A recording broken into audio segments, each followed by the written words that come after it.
नमस्ते students, this video is Dr. Narendra Singh Shekhawat, Assistant Professor in Department of Salya Tantra,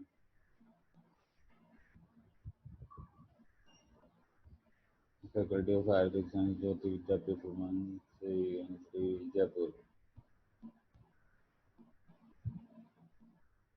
Clinical Consultant in Suryansh Arogya Salon,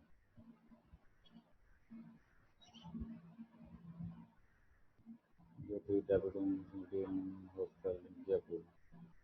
In previous class, we discussed about अनवबद्ध शल्य निवारण उपाय.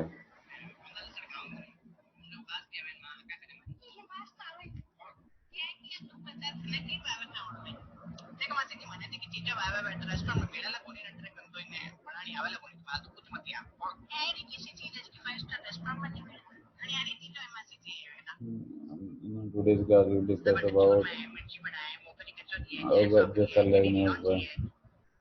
छोटे से बड़े सभी प्रकार के अवबद्ध शल्य निवारण हेतु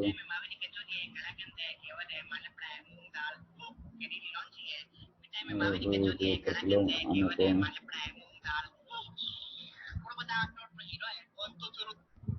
प्रतिलोम दो विधियां प्रतिलोम अनुलोम. प्रतिलोम अर्थात जिस शल्य जिस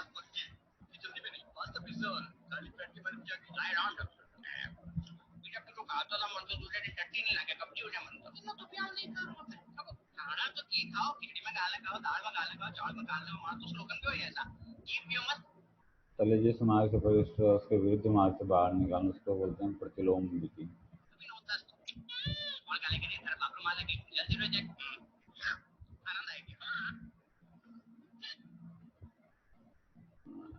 सर्वशल्यानां तु महतानुनां वा द्वारेण हेतु भवतः प्रतिलोमानुलोमस्य तत्र प्रतिलोमानुवाचिनमानयेत अनुलोम प्रवर्तिन. 224 अध्याय 27 के अध्याय में बताया है कि यदि शल्य शरीर में अधिक गहराई तक प्रविष्ट नहीं हुआ होगा तो शरीर के अर्ध भाग से कम गहराई तक प्रविष्ट हुआ होगा तो उसे प्रतिलोम गति से निकालें. अर्वाचीन शरीर में अधिक गहराई तक प्रविष्ट होने वाला शल्य प्रतिलोम मार्ग से निकालें. यदि शल्य शरीर के अर्ध से अधिक भाग में प्रविष्ट हुआ होगा तो उसी मार्ग से बाहर निकालते हुए उसे आगे ले जाकर ऐसे शल्य को प्राचीन शरीर में अधिक गहराई तक गया हुआ शल्य कहते हैं उसे अनुलोम गति से बाहर निकालें.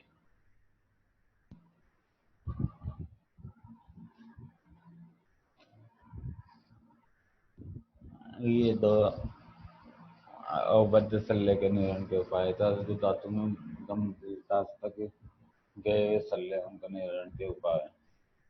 अब उत्तुंडित शल्य के निवारण के उपाय. उत्तुंडित शल्य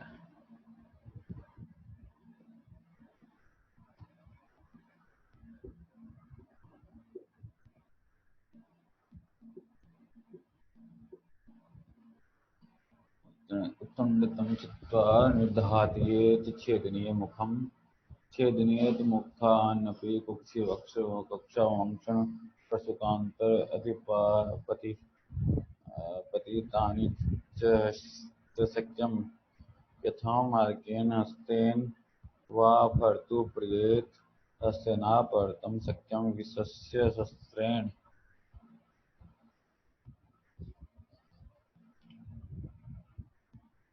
इंद्रेण अपहरणेत. तो सुसुप्त 27 अध्याय 6 के अनुसार उत्तुंडित अतः दृश्यमान मुक्त होने वाले शल्य निकालने के लिए दूसरे अनुलोम छेदन करके हाथ से हिलाकर अनुलोम प्रतिलोम गति से बाहर निकालें. कुक्षि वक्ष कक्षावंक्षण प्रसुतांतर प्रदेश में प्रविष्ट तीक्ष्ण धार युक्त शल्य यदि संभव होगा तो हाथ से प्रतिलोम गति से निकाले. अन्यथा प्रथम शल्य को शस्त्र के द्वारा काटकर यंत्र की सहायता से पकड़कर खींचकर बाहर निकालें.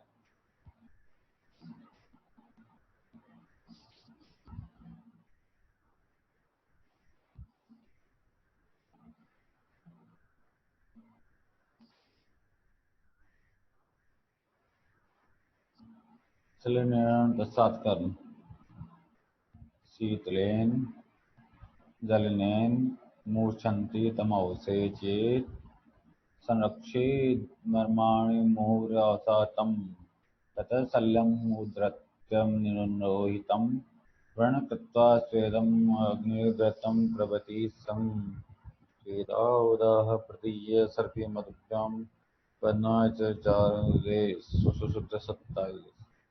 शल्य निवारण के दौरान एकदम मूर्छित होने वाले रुग्ण को शीतल जल से सिंचित करें तथा हृदय औषधियों के द्वारा हृदय मस्तिष्कादि मर्म स्थानों की रक्षा करें तथा रुग्ण को हर्षवर्धक उपदेश के द्वारा आश्वासित करें।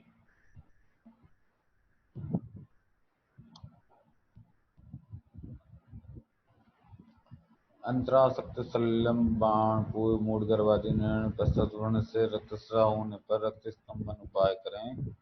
व्रण को निर्लोहित करें। स्वेदन योग्य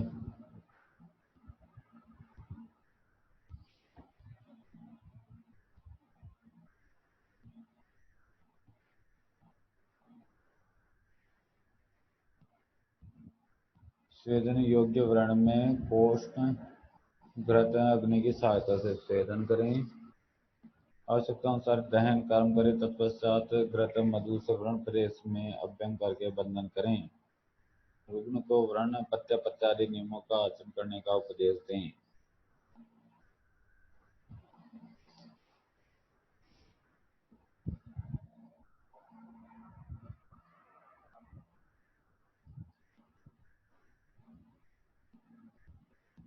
विशिष्ट स्थानों से शल्यहरण उपाय ये विशिष्ट स्थानों से शल्यहरण उपाय बताएं।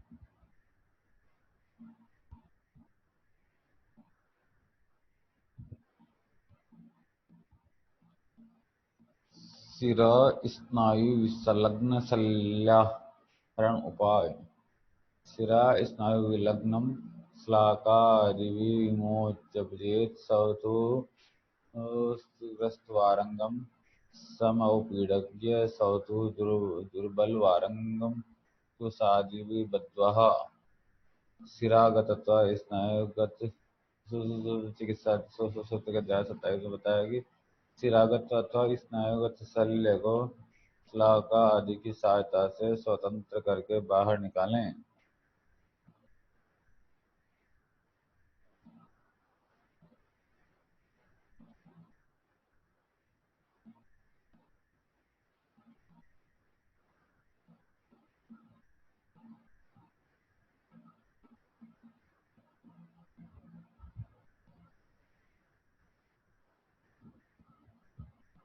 वारंग पूर्ण स्थानोत्पन्न शोथ के कारण दब जाने पर उस शोथित भाग के पीड़न करके बाहर निकाले। यदि वारंग दुर्बल होगा तो कुसा आदि के बंद कर शल्य बाहर निकालें।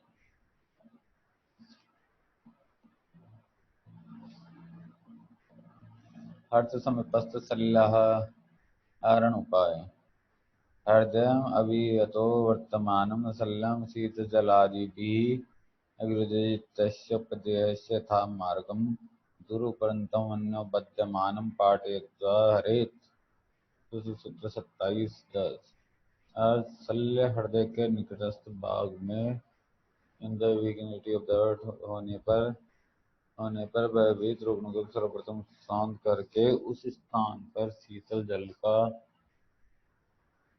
छिड़क कर शल्य को प्रवेश कर बाहर निकालते हैं। इस प्रकार से शल्य निकलने पर उस स्थान पर किंचित लेकर शल्य को बाहर निकाल देते हैं। यह हृदय समीप शल्य पूर्ण उपाय है।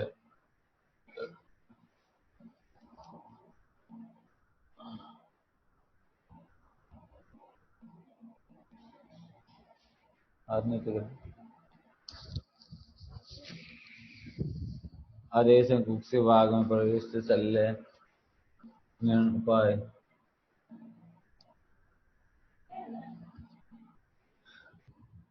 कुक्षी आदि स्थानों में होने वाले शल्य को निकालने के लिए छेद आदि कर्म निषिद्ध बताएं। ऐसे स्थान में उभरा हुआ शल्य बाहर निकालने के लिए अस्थिला अस्म पत्थर तो मुदगर इनमें प्रहार करके उसे विचलित करके अगली ओर शल्य का और इस मार्ग की तरफ ढकेल देते हैं।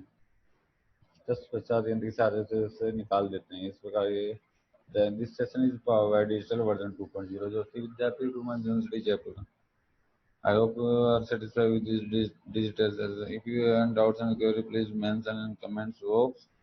I will resolve it soon. Thank you, students.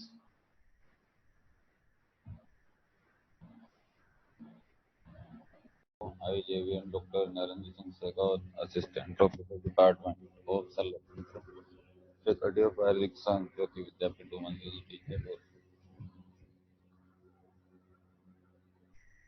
In today's class, we discussed about discussed about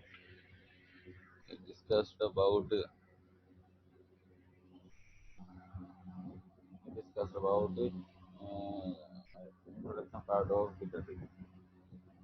Today's class we will discuss again the rest part of Vidyapeeth. Let's begin with Vidyapeeth. पितृ का वर्ण एक पक उदुम्बर के सम्मानत्व वर्णी होता है तथा इसमें वाकवट के अंदर लाल तथा ताम्र में सिद्ध होता है। इसमें ज्वर दांत तृष्णा मोह मदीय लक्षण होते हैं। पितृ का पाक सत्तर होता है और इसका सेवन करने पर तिल गलत जल के वर्ण के सदस्य स्राव होता है।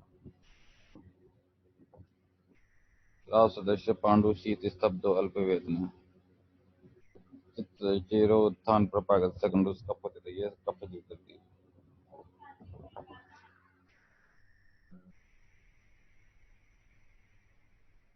का आकार शराब के समान होता है। यह पांडुवर्ण अर्थात शीत होता है। धीरे धीरे फैलने वाला तथा पाक होने वाला मंद वेदना करने लक्षणों से युक्त होता है। सुश्रुत के अनुसार इसका भेदन करने पर पांडुवर्ण श्राव होता है। चरका गौड़ पिछला बहुल मात्रा में सन्निपात नाना वर्ण अरुज श्राव पाटल विष्णु महान संपच्यते च अपि तदि सन्निपातिक है।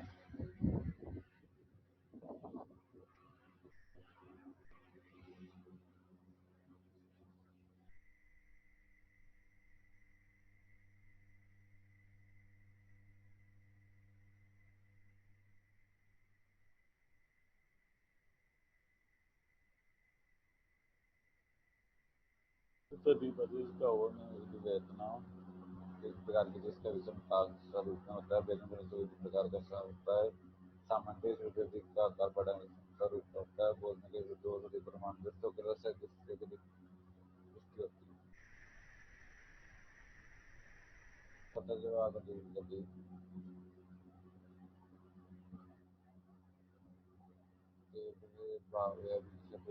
पत्ते से विनय क्षतोक्ष्मण वायु विसरत है। स रक्तम पीतम ज्वर तृष्णा जदास जायते तस्य देहिन एवं विद्रति रागास्तु पित्त विदति लक्षण।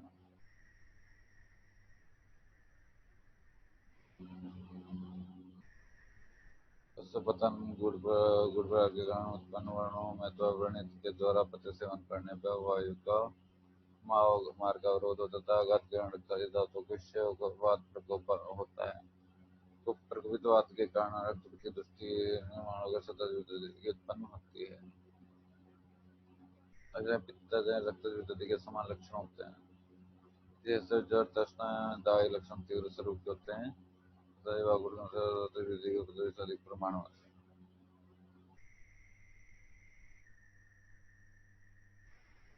अब सतज या आगंतुक बच्चों विद्युत सतज या आगंतुक विद्युत ते बे बारवी सदेव देवा पत्य से शतुष्मण वायु सरक्तम पीतमीर्ये जड़ दर्शन दस जायते तच्चे देखने ऐसे विद्युति रागस्तु पित्त विद्युति लक्षण। अब अश्वपतन फूड प्रहार के कारण उत्पन्न वर्ण में व्रणित के द्वारा पत्य से उन वायु का मार्ग अवरोध होता है तथा आघात के कारण धातुओं का क्षय होकर बाद प्रकोप होता है। प्रकोपवात के कारण रक्तपित्त की दृष्टि निर्माण होकर शतुर्वृद्धि की उत्पन्न होती है। जिसमें पित्त में रक्त वृद्धि के समान लक्षण होते हैं। विशेषतः ज्वर तृष्णा दाह ये लक्षण अधिक तीव्र स्वरूप में होते हैं तथा वाग्भट के अनुसार सतत विद्युत के उपद्रव इससे भी अधिक प्रमाण में होते हैं।